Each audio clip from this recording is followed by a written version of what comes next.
Welcome to the KuppingerCole Analyst Chat. I'm your host. My name is Matthias Reinwart. I'm an analyst and advisor at KuppingerCole Analysts.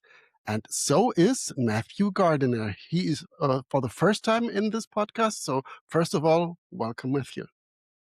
Thank you for having me. Great to have you. And before we start, since you are the new kid, although really experienced, really seasoned, can you tell us a bit where you come from and what you're doing at KuppingerCole? Yeah, I came up through the ranks of engineering and product management. Eventually, about 20 years ago, came over to cybersecurity. Actually, my first company was around identity. So that sort of put Kuppinger on my radar screen many, many years ago. And then up until about 4 or 5 months ago, I've been working at cybersecurity companies in product management and product marketing, and decided to shift gears. Fortunately, my friends and colleagues at Kuppinger took me on board, and so I'm now a new analyst here and kicking off my first video cast with you. So I'm breaking new ground Amongst every day. others. Yeah, exactly. Right, amongst others. Yeah, and we want to talk about, first of all, something that you've written and already published. It's a blog post, and this also touches upon the topic that we want to talk about. There will be more research later. We will talk about that. We want to talk about something that has lots of names, especially four-letter acronyms, which we can choose. We will talk about that also later. A ton of those. Right. For me, at least for the start of this episode, it's SSPM. So before we start, what does the acronym mean, and what is the problem statement? Why do we need that?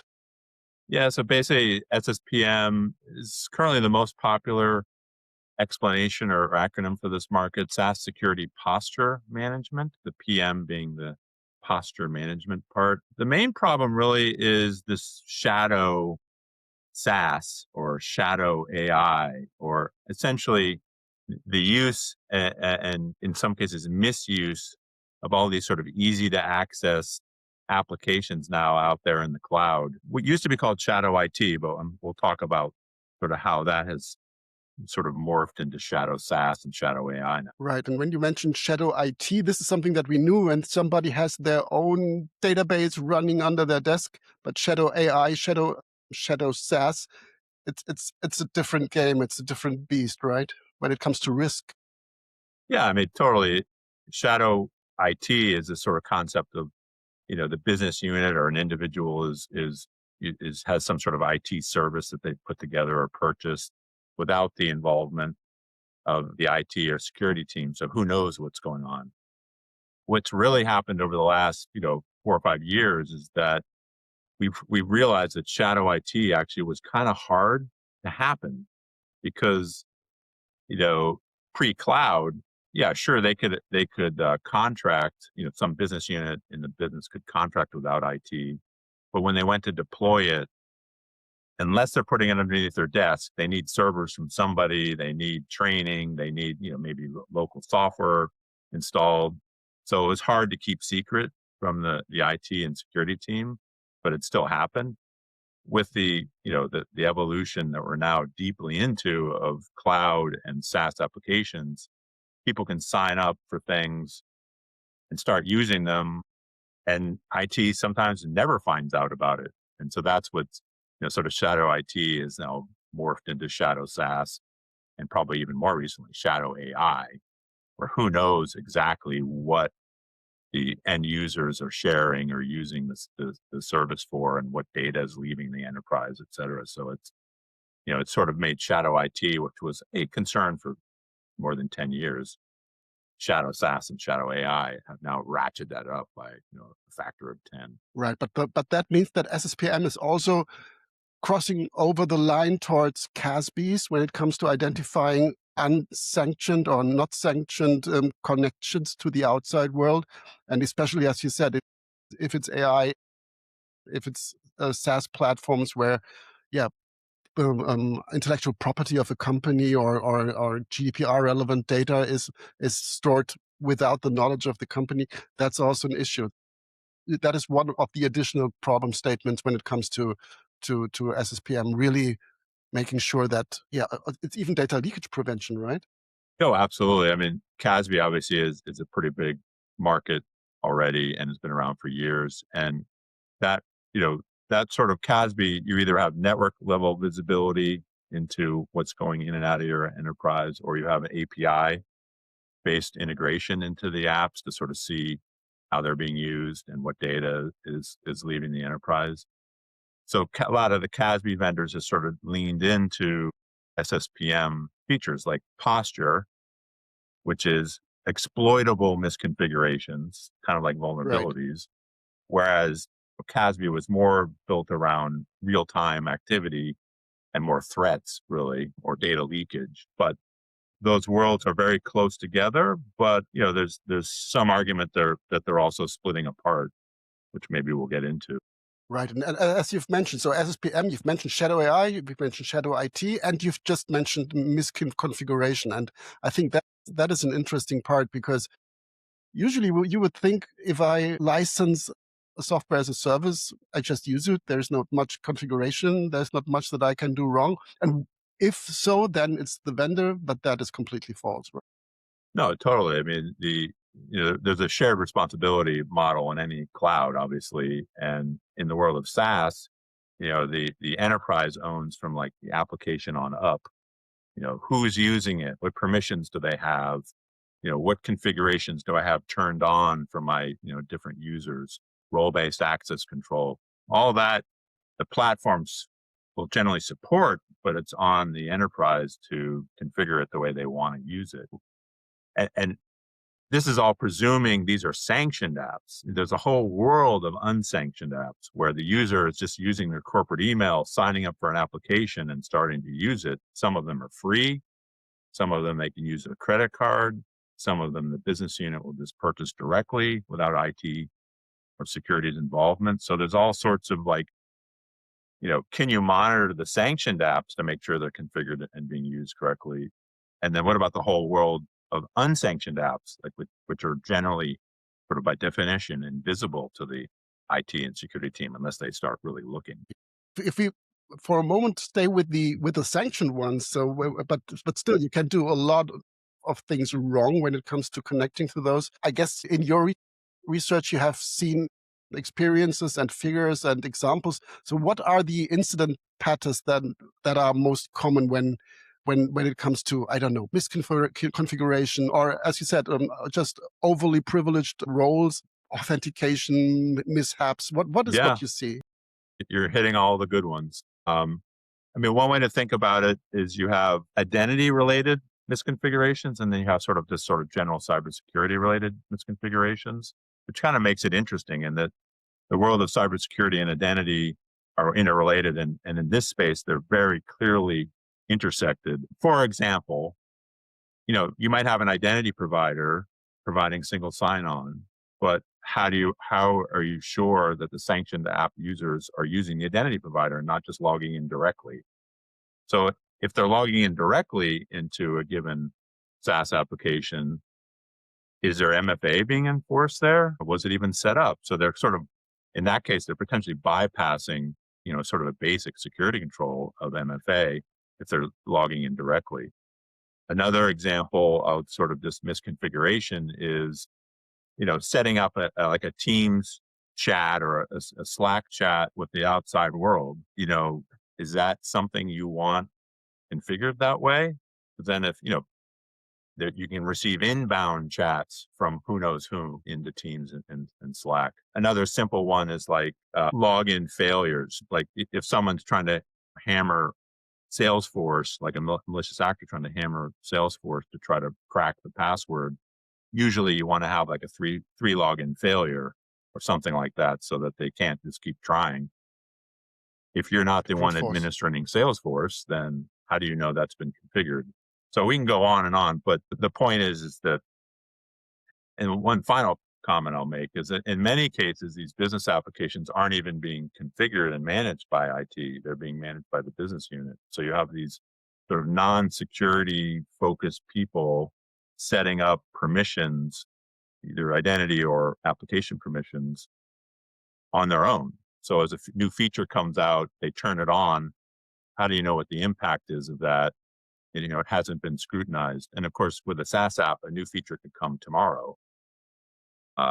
any given hour, you can get a new feature. There's no like release cycle that anyone can really rely on. So also from a topic perspective, if you look at us as KuppingerCole, this clearly sits somewhere between cybersecurity and identity. So this is and just a short side note, we just published our research compass documents, one for cybersecurity and one for identity, where we look at what we will do in the next 12 months when it comes to our research, our leadership compasses. So there was a bit of a discussion between John Tolbert and me to say, okay, who gets the Who owns SSPM it? leadership Yeah. compass? Yeah, but and I got it, which is nice, but Well, it's in it both, could be, right? It's in both. or it could be in both. I Yeah. haven't Yeah. checked that. It's in Yeah. mine. That's good. So I wrote the IAM one. So it's really an interesting topic because it's really a crossover. Everybody says identity is cybersecurity. Yes, it is, but SSPM is special in that case. Yeah, it forces the issue by literally having the same problem essentially being addressed by a new solution area. Right. And as an identity person, I would say when it is in the best case a sanctioned service that you're using, and if we apply all the usual scrutiny when it comes to access governance and when it comes to making sure that people only have the access that they need for their job and nothing more, this is a problem for SaaS apps and for these apps. And so periodic audits, recertification, that's an issue with SaaS, right? Yeah, I mean, if you go back to like comment on the new feature can come tomorrow, or the new user misconfiguration can come tomorrow. So the fact you did a access certification yesterday becomes quickly moot. So the need really is for continuous monitoring and to find what's called drift. So you had it in a good place or a place, and then 2 weeks later, what place are you in now with configurations or misconfigurations or identity?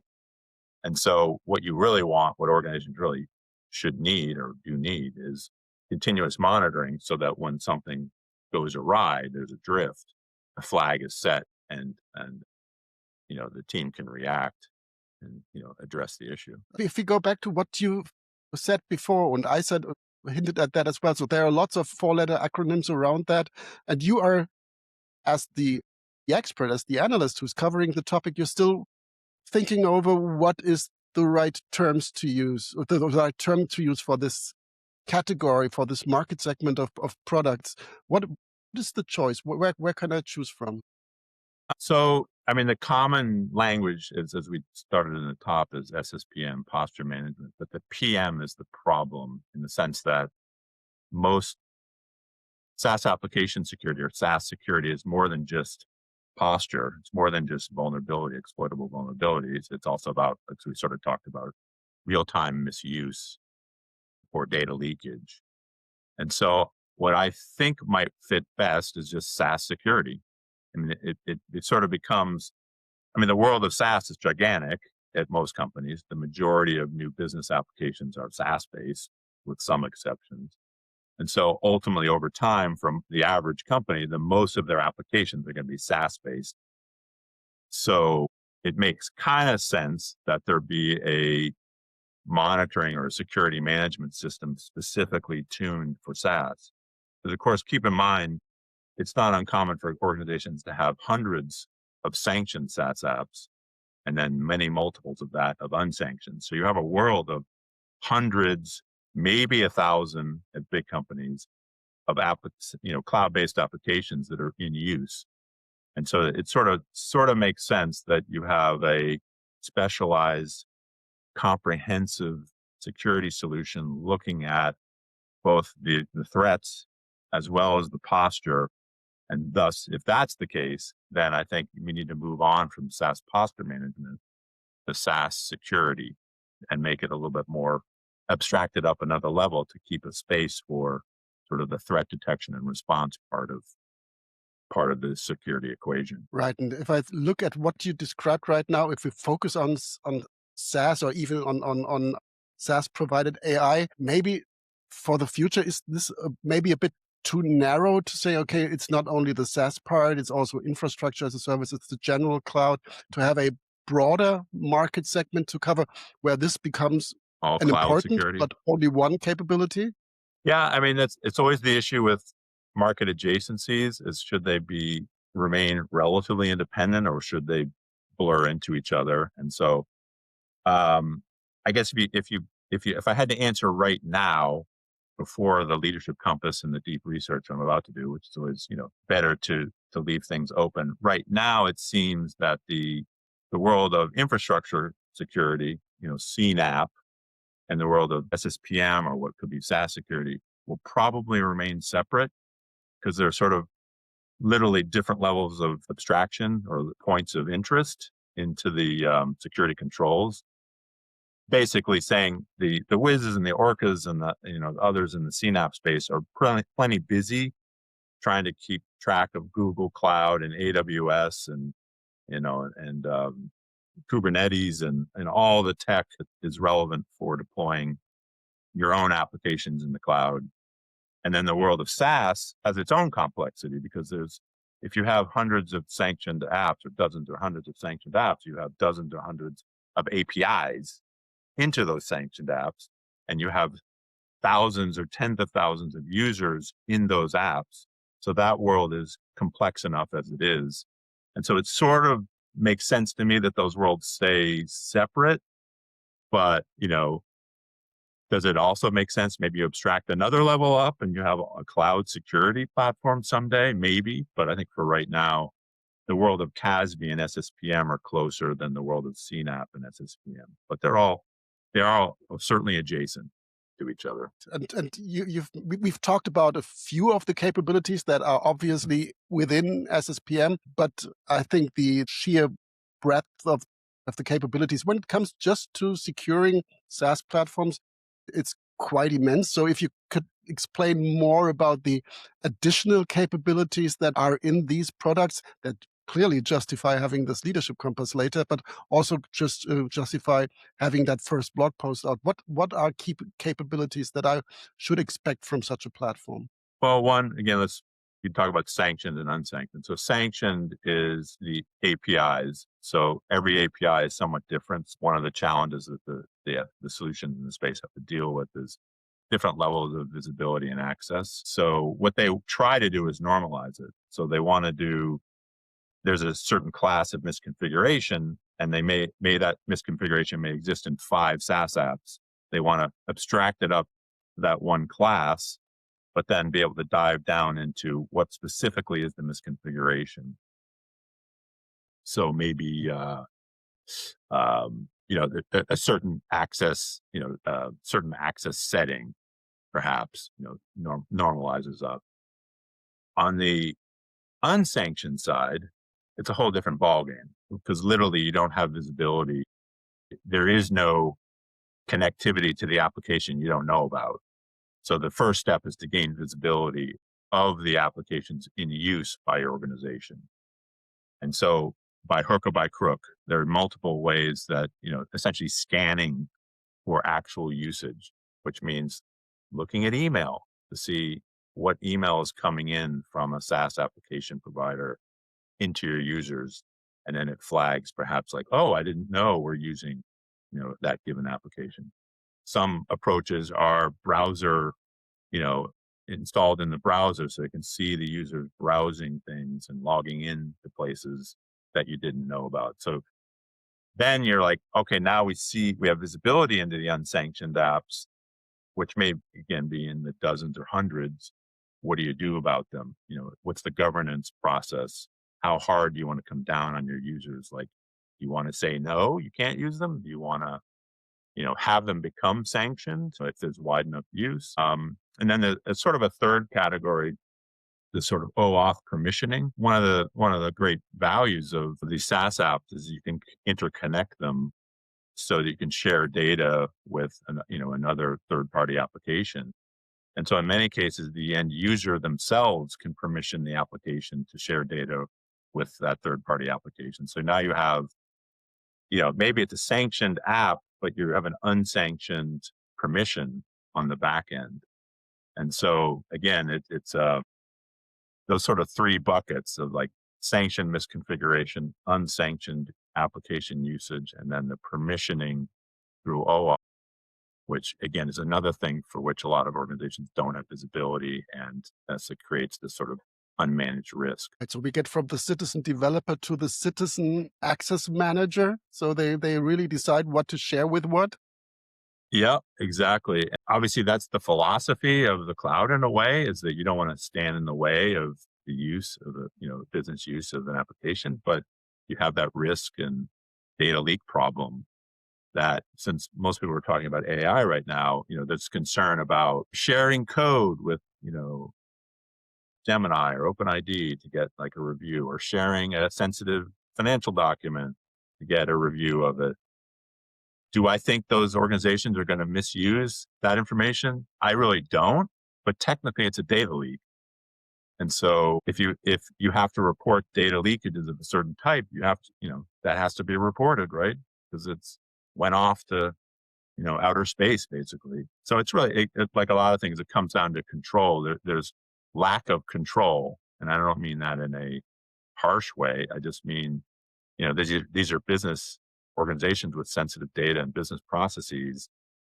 You can't have it just do whatever, because, you're violating your governance policies. You're probably violating regulations. You're certainly putting your organization at risk with this sort of unmanaged risk. So it's sort of wild and crazy at a lot of organizations, and security people are increasingly aware of this problem, but there haven't, up until fairly recently, there haven't been a class of solutions that make it relatively straightforward to address.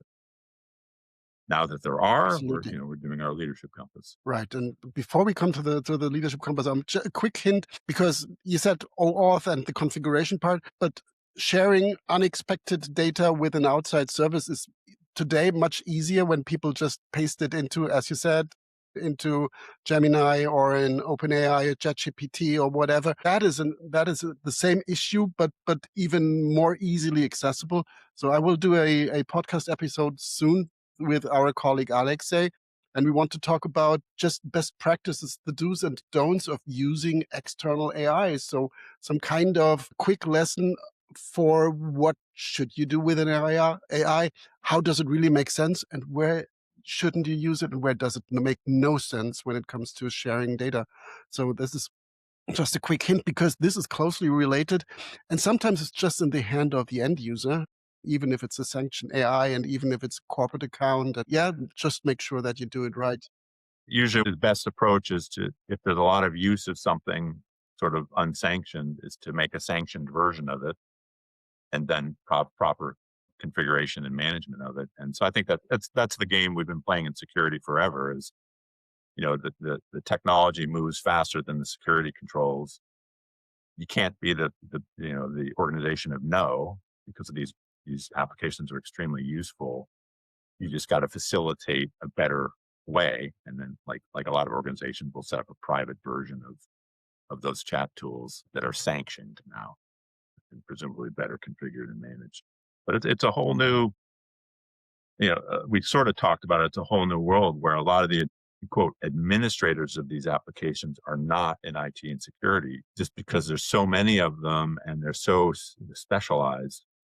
The finance or the legal or accounting department can administer them technically, but like we sort of talked about earlier, they don't have necessarily the security lens in their mind. So they don't know necessarily, when they're turning on a new feature, what the implications of that are. But does the IT and security team want to administer hundreds of applications? That becomes impractical. So there's sort of like this, there needs to be a sharing model where the security team can have oversight, guidance, be able to put the necessary controls in place to comply with the organizational governance and regulatory, without getting in the way of the actual business being run. So this is not the first time we've had to deal with that, but I think it's gotten more intense now, because it's the world is so open, and so many applications and so many users. And even all these automation processes that are connecting all these SaaS applications with each other. So having a task, having communication, having Slack, I don't know, SharePoint or Dropbox or whatever that you're using, and they're all interconnected. Do we really understand where data goes? I don't know. I'm not quite sure. Coming back to the leadership compass, this is planned for later this year. So where are you in the process right now, and when will it be published? Basically, we are about to kick it off formally. We're in the process where we're doing an expression of interest right now, where we've asked, there's 36 vendors I've discovered that have more or less a solution in this space. And so we basically asked them like, hey, we're about to kick this off. Do you want to play? And so those are rolling in right now. So assuming everything goes smoothly in next month, meaning March, we will kick off the formal process with a questionnaire and a market definition, and invite the 36 and or more, if I discover more in the meantime, take part. And if that runs smoothly, then probably by mid to late summer, we'll publish the Leadership Compass, the first one we've done in this space. And maybe it'll be called SaaS Security by then. But to ease people's understanding, we're more or less referring it to as SaaS Security Posture Management, because that's the most popular term right now. But I'm leaning towards calling it something else, just to be a little bit more open to the, as I mentioned, the threat detection and side of the equation, which seems to be increasing in importance. But also that means if there are vendors out there who by chance watch this episode, they can reach out to you and to say, Absolutely. yeah, please put me on the list. Yeah, I'm MG at KuppingerCole.com. So feel free to send me a note. Like a lot of these leadership compasses, we're not trying to exclude people. I mean, we do put forward a market segmentation, basically, or a market definition, and no one fits perfectly into it. So there's always that, how much of that do you provide? But, as the first leadership compass, as we always try to do, we try to take open-minded, like, we'd always rather people participate, give us their point of view, their experiences, their customer, what they're seeing in the real world. And then we incorporate it into the overall research, because, it's never one size fits all in this market. You have platform vendors, you have standalone vendors, you have some vendors that are specialized in more the detection and response side of things. You have some vendors that are more specialized in the posture side. It's still early days in this market. So, we don't want to rule people out. We would, rather stay open to people that have emerging businesses in the space. And as usual, when we're getting close to the end of this podcast, if you are watching this video and you are interested in that market segment and you're not a vendor, and if there are any questions that you think are relevant for including in the analysis for Matthew, just leave a note when you're watching on YouTube, just in the comment section to say, okay, can you ask for this? Or if you don't want to put it on YouTube, just send a message to Matthew to say, okay, please have a look at this. This is really just forming. And so this is a new leadership compass that we're doing. And I think it's interesting also to be able to influence the analyst. Why not? To say, okay, this is interesting. Have you thought of that? And maybe Matthew has or not. Yeah, if you're a security person, you're either involved in this problem already, or you're aware of the issue, and maybe your organization hasn't bitten off, trying to solve it. Because there's always the classic problem. If you have visibility into the problem as a security person, you're almost compelled to do something about it. And so it's a whole new domain. And most security people are not unbusy. But the reality is I don't know how you could ignore this space anymore, really. I mean, not that we were ignoring it, but I don't know how it doesn't bubble up into high priority, because, cloud's a thing. SaaS is dominant, going to become more dominant. AI, is essentially pouring gasoline on the SaaS world, and the fire has been lit. As a security person professional, usually you want to, you may not have the solution, but you want to be underway when the executive management starts sniffing around at this problem, or they start seeing, breaches that are tied back to essentially to this problem space. You don't want to be caught flat-footed. You want to have like a plan basically in place. And so hopefully taking part in a leadership compass or communicating with me about what you're doing about it now and what you'd like to see in a solution, we're always happy to hear from you. And, hopefully when the leadership compass is published, you'll take advantage of it. And in the meantime, there's a blog that I wrote that sort of, goes over what we, this at a high level. And then my colleague, Mike Small, published what we call Buyer's Compass on the SSPM market that's been published for a little while now. So we do have resources to help you right now, but more coming. So you stole my final questions. I wanted to ask for the blog post and the link to that. For people interested in your blog post, what should they search for on the KuppingerCole website? So the blog is entitled From Shadow SaaS to Shadow AI, the growing security gap no one owns. Hopefully that's catching people's attention. And it's off of our blog site. Right. Okay, perfect. So, Matthew, thank you very much for being for the first time my guest today, especially with that voice. You should moderate that other than I. So that's really just nice. And I'm really looking forward to having you soon again. I think we have something planned about also an interesting topic. It's about AI/SOC and how that plays together. So will be interesting as well. You have nice topics, I understand. So you joined for the interesting parts here. Well, I think all we do is interesting, but yeah, there's always more interesting things to do in security. And fortunately, a couple of them have been thrown my way, and I'm learning a lot as I do it, and enjoying writing about it, and hopefully helping people out there get a better handle on it. I mean, that's ultimately what we do as analysts. That's why I'm here. So without further ado, thank you very much. Great to have you in the company. Great to have you in the podcast, and looking forward to having you soon again. Thank you very much. See you and bye bye.